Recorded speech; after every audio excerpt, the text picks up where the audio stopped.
everyone. Thank you again for joining us at the 2022 Sloan Sports Analytics Conference.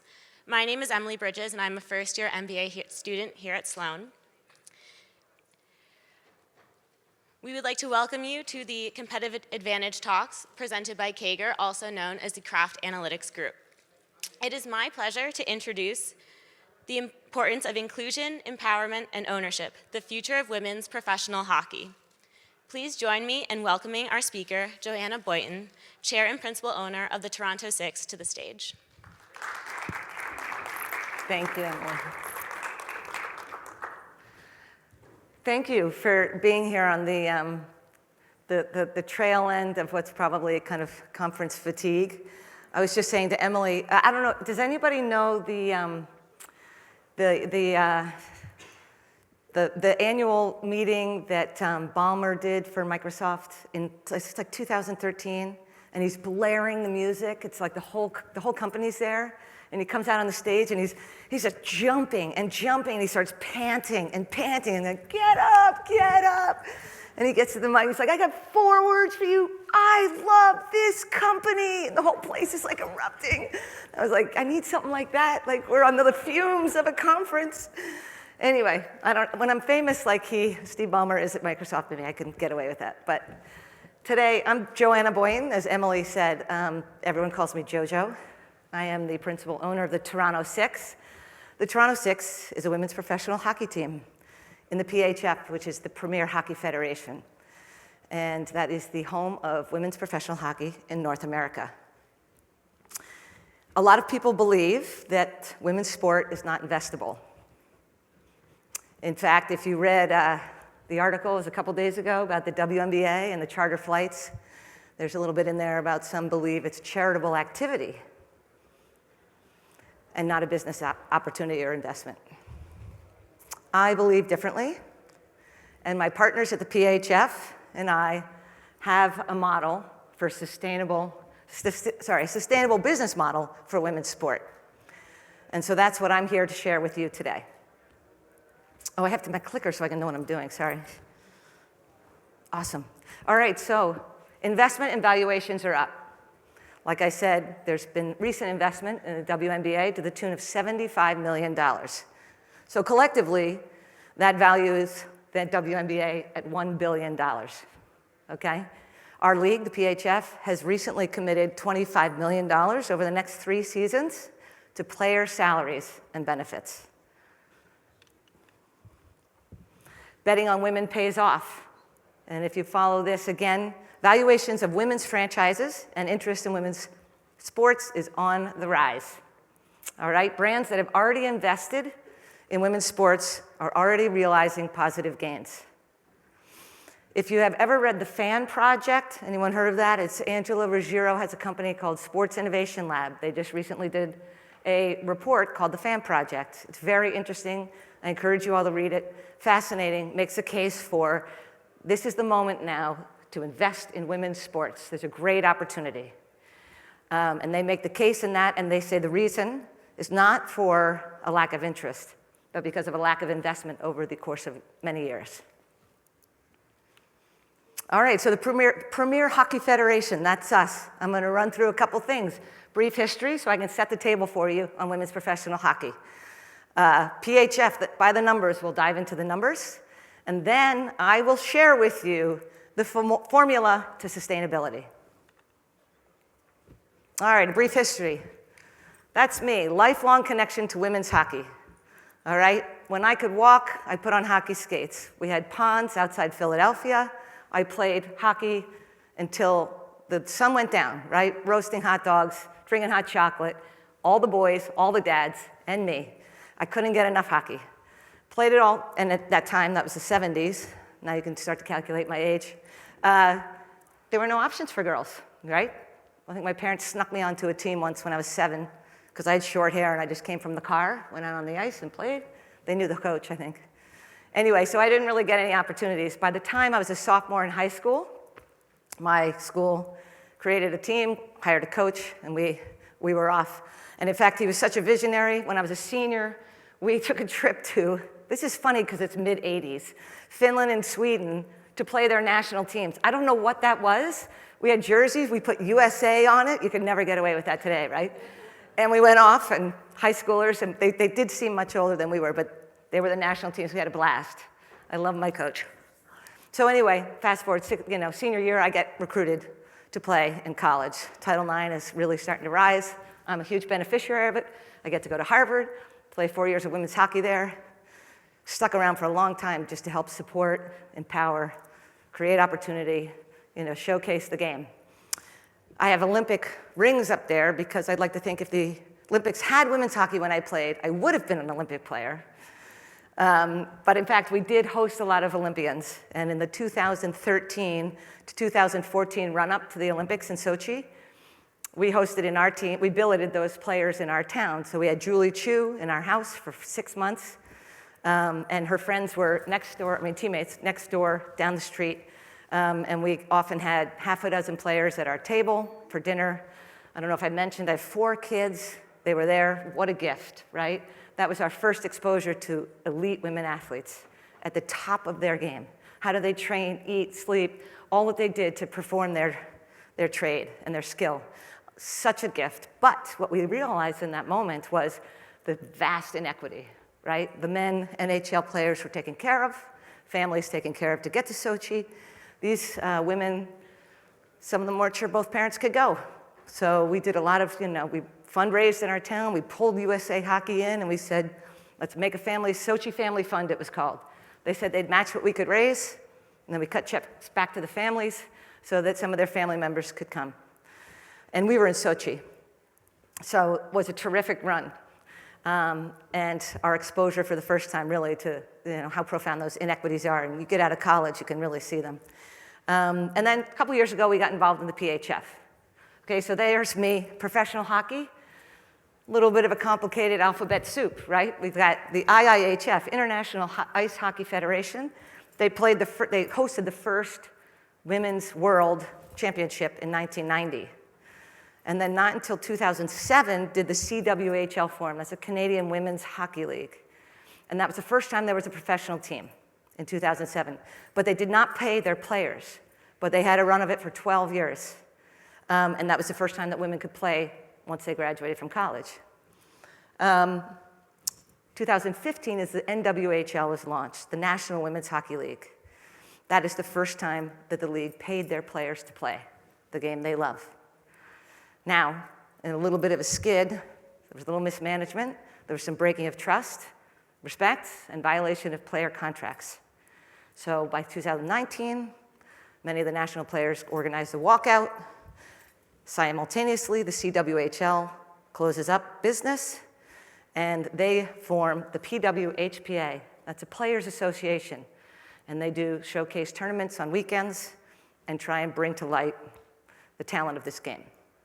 Not long after the PWHPA was formed, John and I got involved, my husband and I, in the PHF. Well, it was still the NWHL.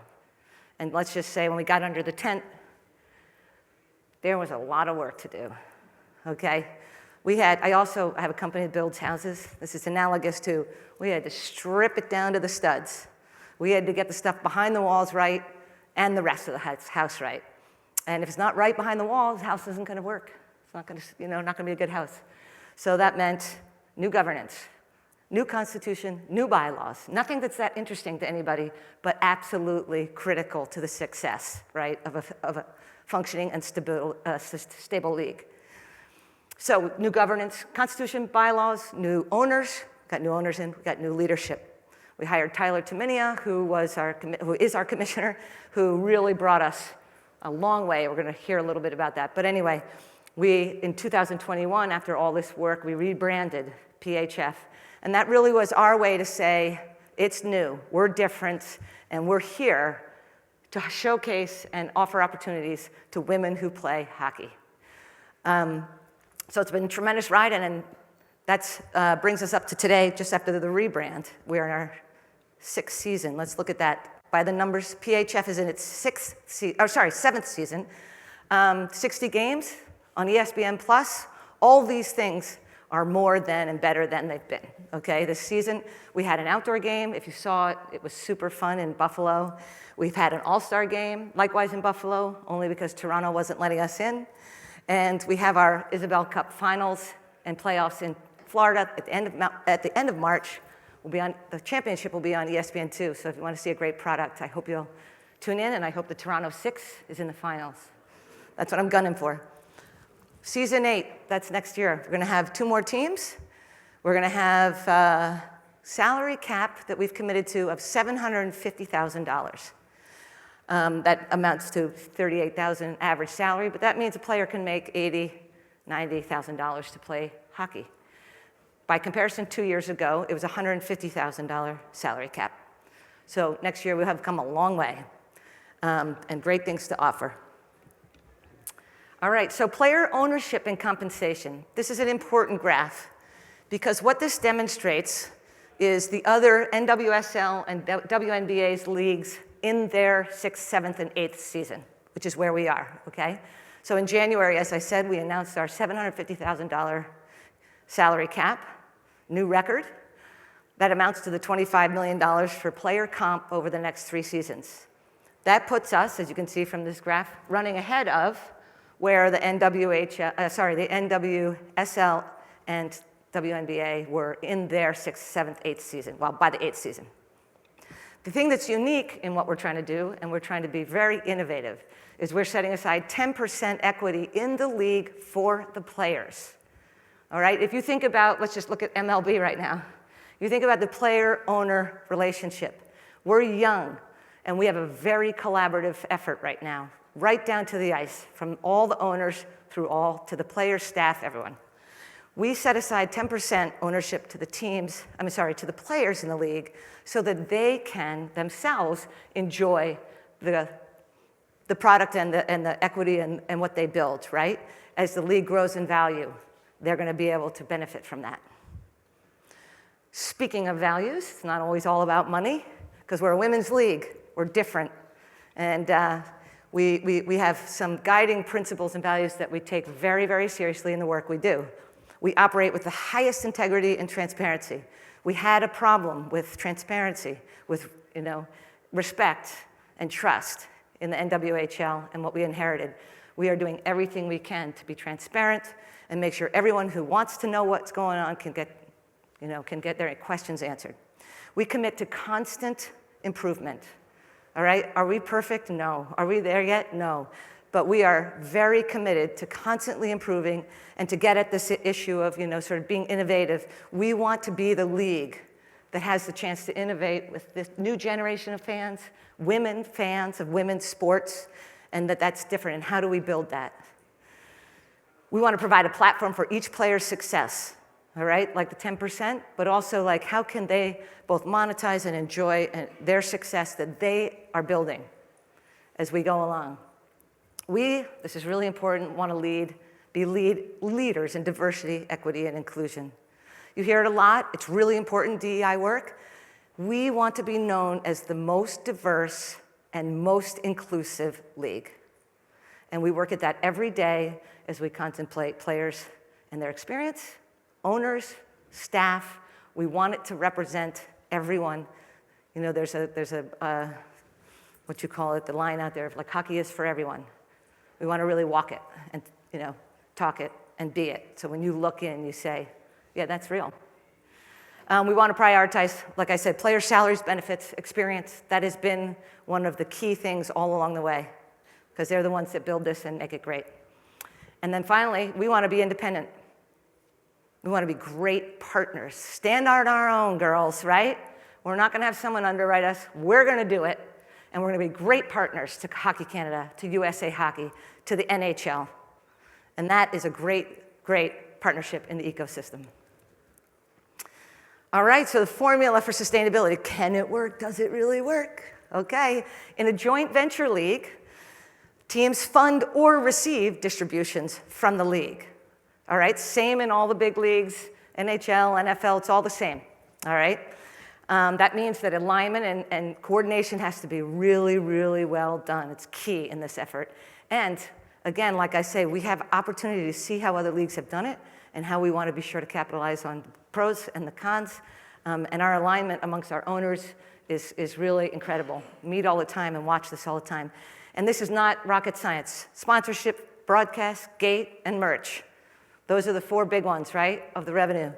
And the PHF already is this season setting records in those categories. Business model, very simple, right? Some sponsorship, the drivers, sponsorship, some of the league, some of the club level. Broadcast, managed entirely at league level. Merchandise, there's a little bit of the league, but that's largely on the clubs. And then finally, gate was all on the club level. So let's look at this. This is a revenue mix. Now, the next few slides are forecasts for the next 3 seasons.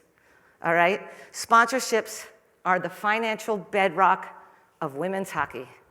And we have seen this happening to us in real time this season, and we see conversations that are growing for next season and beyond. This is an inflection point. People want to be part of it. It's mission-driven, it's values-driven, it's a good business proposition. The gate right now for women's hockey, this is a little bit of Achilles heel. We are constrained because we don't own and operate our own rinks. And as I think it's Angela also has coined this phrase, you just can't pink it and shrink it, right? We're not the same as an NHL team. And we're proud not to be the same. It's because the fans of women's sports or women's hockey are different. Not one, not better, but we got to recognize what we are and build from that. So the future is owning our own rinks, building and owning our own rinks. And then broadcast and merch. They both have the potential right now to exceed our expectations. We've already seen this growth in the current season as we're doing this. So if we look at each, again, just quickly, sponsorships. These are our big sponsors at the league level. It's about 25% of the sponsors, but the big deals happen at the league level. The clubs then are 3/4 of the rest, and they vary. You see some of them, Athleta, Canadian Tire, Tria. These are all ones that have come in this year that are new and super excited about what we're doing. So we're just feeling really positive and having conversations about the future that are very exciting. Merchandise, we are getting really good at our merch. We love our merch. Our fans love our merch. I'm showing you there the black rosy jersey for the Metropolitan Riveters. If you're not aware of it, that is crushed it since last weekend. Last weekend of Black History Month, the black rosy is, they had a whole bunch of jerseys, just number 41. Number 41. 1941 was the first time they allowed black rosy, the Riveters, right, to come help in the war effort, black women to come in. So this has just been huge. If you follow any of the teams, I encourage you to do it. They have theme nights. They have unbelievable jerseys. The Whitecaps just came out with a retro jersey. It's awesome. People want to buy this stuff. It's really great. It creates a culture of inclusivity and excitement in our fans. So that's largely at the club level, and we've only scratched the surface of that. All right, so financial outlook. Let's consider this. These scenarios are ones that we have run. There are 4, and they're based on a model with drivers and KPIs for each major revenue and cost line. And simply speaking, blue on the top is kind of the most aggressive. The league and the teams outperform. The green, which is the most conservative, is neither the league nor the team really outperforms. And then we've got a couple scenarios in between. And what we call this is the break-even scenarios. We anticipate that all the clubs should be breaking even in the next 2 to 3 years. Now, if I could see a little bubble above some of your heads, I bet some of you would be saying, break even? That's not very aspirational. But here's the thing. I'll point out a couple things. One, any surplus, operating surplus in the next couple years is going right back into compensation, facilities, player experience. We have to keep building it, right? We aspire to have women play ice hockey and make a living doing it. Make a living playing the game you love. And I want to remind you that we had one of the first slides about the WNBA, right? That valuation, collectively, the WNBA is $1 billion. I don't think it will surprise you to know, and you may already know it, the WNBA loses money every year. So if you get to a break even, you've established real value. Look at it was the Washington Spirit, right, that sold for $45 million. All right, that's not based on That's based on value that has been driven and created there. So very exciting. All right, so it's late in your conference. Let me give you the takeaways, and I'm happy to answer questions when I'm done. But look, the PHF is a values-driven league. We aspire to be transparent, operate the highest integrity, be the most inclusive, be the most diverse, include everyone, and make it sustainable. We believe we are empowering women to be future leaders, future role models. They're going to go off and be people that are going to be ambassadors. We are proud of our players and the people that they are. We are pursuing a proven business model. We expect our investment to drive value for owners and players. These are not owners who want to line their pockets on the backs of the players. And we have a chance to get this right. And we have great collaborative work with our players right now. We will innovate whenever and wherever we can. We want to be the most innovative. We can be. We're young, we're nimble, we're trying to find how do we reach our fans? How do they watch women's hockey? We've learned that they love co-watching, for example. They like to be in community when they watch. There's all these different pieces where we can say, well, how do we take advantage of that to give our fans the best experience? And that's what we're after all the time, to be innovative. We're on track to break even in the next 2 to 3 years. We are a work in progress. And boy, we've made a lot of progress the last 2 years. But we are a work in progress, and we're on a solid path for success. And finally, I appreciate you being here on the final bits of a conference with lots of information. I love that you're here. We have such a great, exciting product, and the people who are in the PHF are some of the most committed, enthusiastic people, and they show up, and they love the work they're doing. So thank you, and now I've nailed it, 4 minutes, and if you have any questions, I'm more than happy to answer them. Anyway. That's okay. Now the tough part. I promise it won't be tough.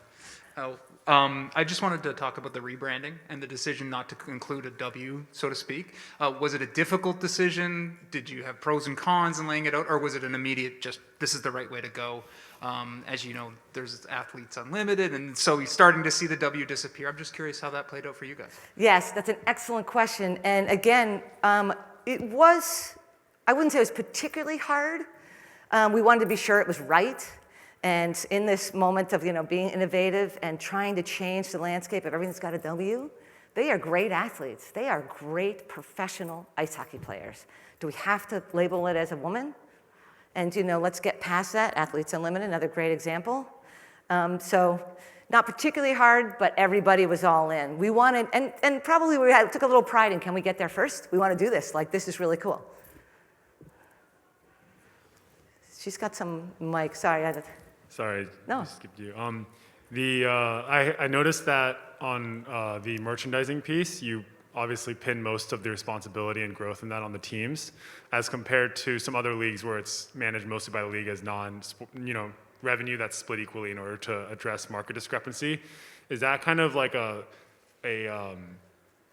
how would you say it, like a reflection of the philosophy that it is a team-driven growth league as opposed to like the league kind of taking the reins on that? Just curious if, that was a reflection of the overall philosophy. Yeah, great question. Because we're young, and also we're a new joint venture league, which everybody now, we have private owners. That was new just a couple years ago, not even 2 years ago. Maybe we had to transition from an ownership, an entity that just owned all the leagues and operated it, an investment group, more likely stated, to private ownership.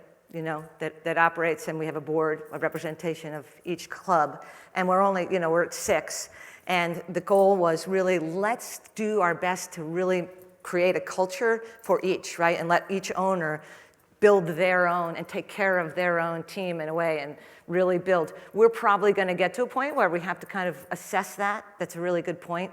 But where we are now, it was really important to be sure we allow for, and again, this is the collaborative effort between the players and the owners of what kind of culture are we going to build? And T6, because it happens to be mine, I think is one of the greatest cultures and greatest vibes. So follow the T6; they're really good. But I think eventually we might have to move to that market recalculation that you're talking about. But this allows for us all the teams also to create that culture and a personality, for lack of a better. I mean, we got to get the word out, period, right? Not a lot of people know it even exists, so. Hi, great presentation. Thank you. I hear there's another women's effort, hockey effort. Would you be willing to work with them? Listen to you, yes. Anybody who wants to work towards what's great for women's hockey, I'm all in, all right? We should be doing it together. There's no question about it. And, people want to put their time, money, energy behind growing this, let's go, right? Let's lock arms, let's go, let's do it. Because, I don't have all the answers, we don't have all the answers, but we got an opportunity to skin the cat a number of ways, and doing it together makes it, awesome, much more awesome, right? Thank you. Thanks a lot for the presentation. There are a Thank couple you. other leagues that are experimenting with equity stakes for players. How do you manage that equity stake with players coming in and out of the league, retirements, new players, and still manage that 10%? It's a great question that I can't quite answer yet because we've just committed to it and we've started to drill down on some of those very complicated questions. We have a number of players, who've been here since we started versus those who just arrived and how we allocate that. And it turns out it's taking a lot longer with sort of the legalese of being sure that everybody, because of the way the teams are owned, it also is creating some adjustments to that. So I can't really answer it specifically until we've kind of ironed it out, which you're welcome to stay in touch. I'll send it to you when we have it. I hope it's going to be the next few weeks, but we're working on it. So as someone who does public women's hockey analytics and seeing how the NHL is being able to create engagement on that side through advanced stats and publicizing that stuff, do you see that as an area to invest in the future and improving the data product that comes out of the league? Yes. Easy answer is yes. When we came to the league 2 years ago, we got involved. There had been no data really kept. So we're in catch up, and we're trying to, again, be innovative in ways that we can, get enough to make it substantive to be meaningful to, people who are following. So I think we're still a little young, and we're kind of exploring ways to accelerate it for us so that we can do more of that, because I think people find that, a fascinating and enjoyable way to follow players and teams. Awesome. I'm not sure really what it's like here in the U.S., but as a Canadian, I could say that women's hockey on the national level is a huge deal, whether it's a World Cup or the recent Olympics. When those games are happening, people are going to the bars, people are watching them. It's a huge thing. How do you think you translate maybe those fans of the women's national game and then bring those fans into your league almost and keep them there? It's a challenge, for sure, and we just, it's really the growth that we keep at all the time. Some of this investment announcement and new teams is in an effort to do it when people are talking about the Olympic game and when it's on people's minds and they've just seen a great product, right? Holy cow, watching those women play ice hockey. We're next going to have a team in Montreal. Those things, while people are talking and listening and we're kind of ramping up to the end of our season, our hope is just that we can start to get, sort of some investment in just time and interest in, across the ecosystem of women, national team players and fans of. But Canada's great. They love their hockey. Yes. Well, yes, she would be a franchise player, right? In the sense of it, exactly. You're spot on. I'm curious about youth hockey, and are you guys having any plans right now working with USA Hockey to grow the next generation of girls players, and then also for women coaches? At the Olympics, I think there's only one woman coach, if I remember correctly. Yes. It needs to be done. I agree. There's a lot of work we do with our teams to do, the community building with the youth. USA Hockey, that's a whole other nut, which I couldn't agree with you more. The growth is in the girls and the women's, period. And we need to, candidly, we need to commit to, we're going to have all women coaches, or we're going to have, this level of growth, commit to, benchmarks. They did it in Title IX, right? When you had it, and Title IX happens only in the colleges and universities. So once you get out, nobody's necessarily has to apply these. But as long as you're working towards it, that's the Title IX model, How are you doing it? What are the benchmarks? If we want to be intentional in that, that's what we need to do. And I think Hockey Canada, USA Hockey, I got to be a little careful, but I'll say it carefully. There's a lot of work to do there and needs to be done, right? And I have a lot of ideas about how that should happen. I don't necessarily have the leverage or the power yet to do it, but you bring up an excellent point, and I could not agree more. These women should be coached by women, as much as we can, as much as we can do that. Not that we don't love our male allies. Don't leave the room.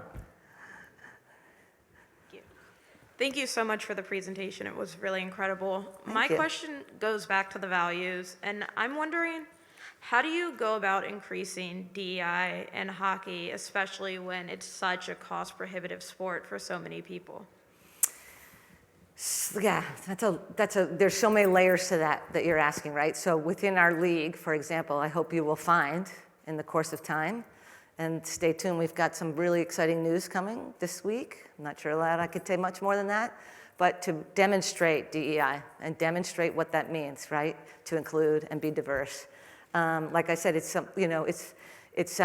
walking the walk and talk the talk, walk the walk, or other way around. At the youth level, that's something that is another, like the barrier to entry, you're absolutely right, which takes owners and players developing, the youth programs that allow for, getting them in without the high cost of equipment.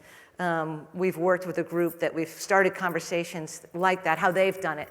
It's not in hockey, but and how that has to happen sooner, right, at a grassroots level.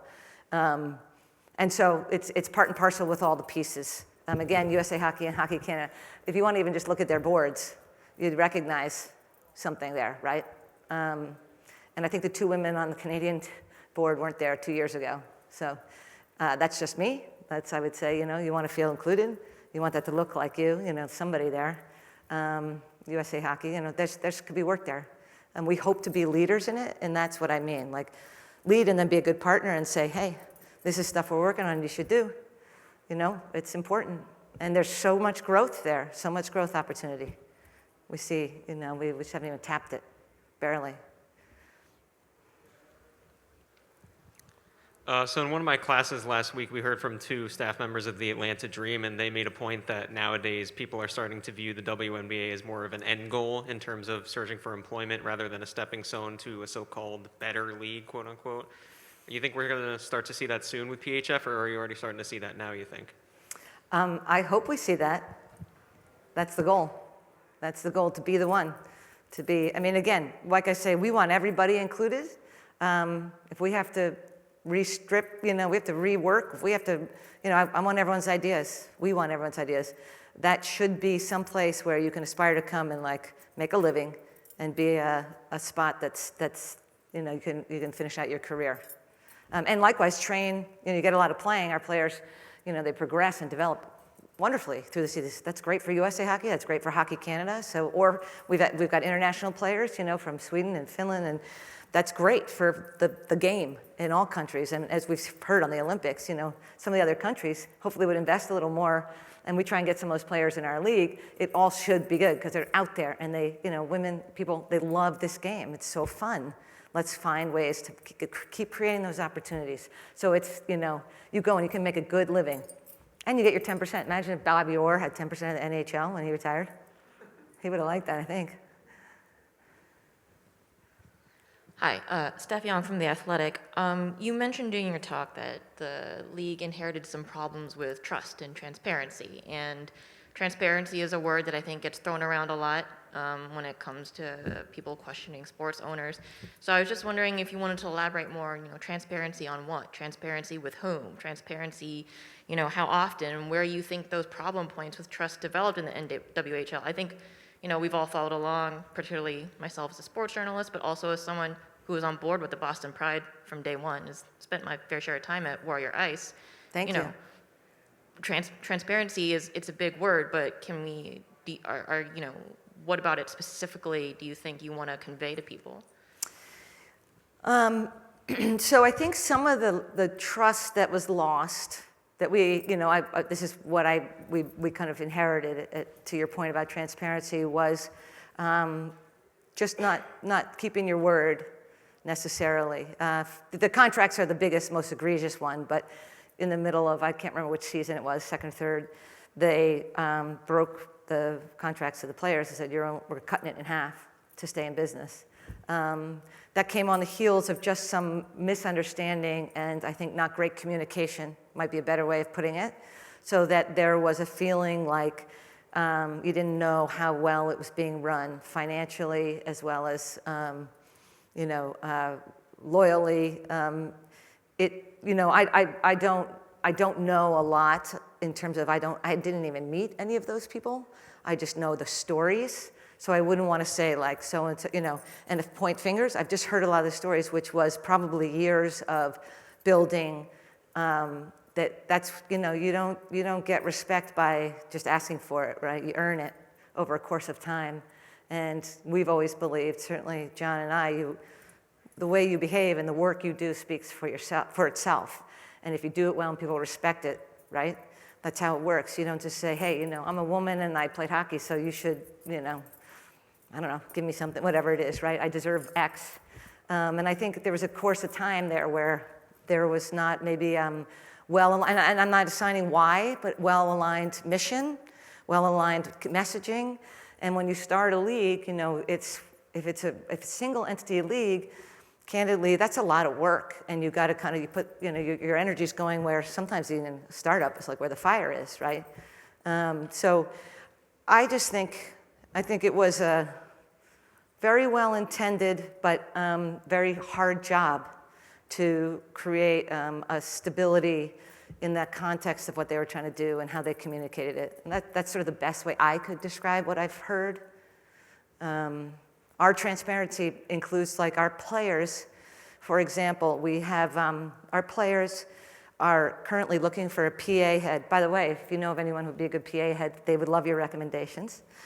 But we are currently looking for a PA head for them. But each team has representation, right? They have a PA representative on their team.